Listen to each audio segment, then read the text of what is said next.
a enterré sa femme vivante avant de vous raconter cette histoire. Dites-moi en commentaire ce que vous en pensez. Ce récit est tenu par un homme ou une femme. Dans un petit village isolé du Bénin, vivait un homme nommé Jérôme.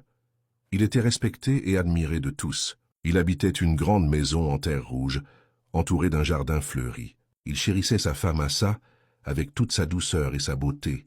Elle était pour lui une véritable bénédiction. Ils formaient un couple envié par tout le village.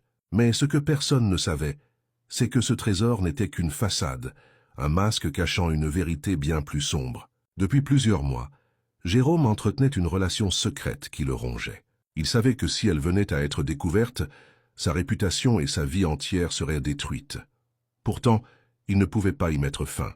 Un soir, alors qu'Assa partait au marché acheter des céréales pour le dîner, Jérôme profita de son absence pour inviter son amant chez eux, pensant qu'elle rentrerait tard. Mais ce jour-là, le marché était étrangement calme.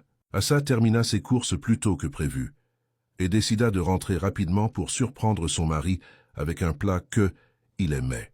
En arrivant devant la maison, elle remarqua que la porte était entr'ouverte, ce qui était inhabituel. Intriguée, elle entra pensant surprendre Jérôme en train de se reposer. Ce qu'elle vit dans leur chambre la figea sur place. Là, devant elle, son mari, l'homme qu'elle aimait et respectait, était dans les bras d'un autre homme. Elle laissa tomber bruyamment les calebasses et les légumes qu'elle venait d'acheter.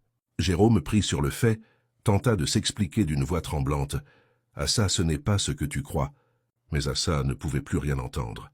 La tristesse l'envahit tandis qu'elle se dirigeait lentement vers la porte, les larmes aux yeux. « Comment as-tu pu? Comment oses-tu salir notre maison, notre mariage ?» sanglotait-elle, la voix brisée par l'émotion. La main tremblante, elle s'éclipsa rapidement, laissant Jérôme seul face à lui-même. La suite de cette histoire va vous choquer.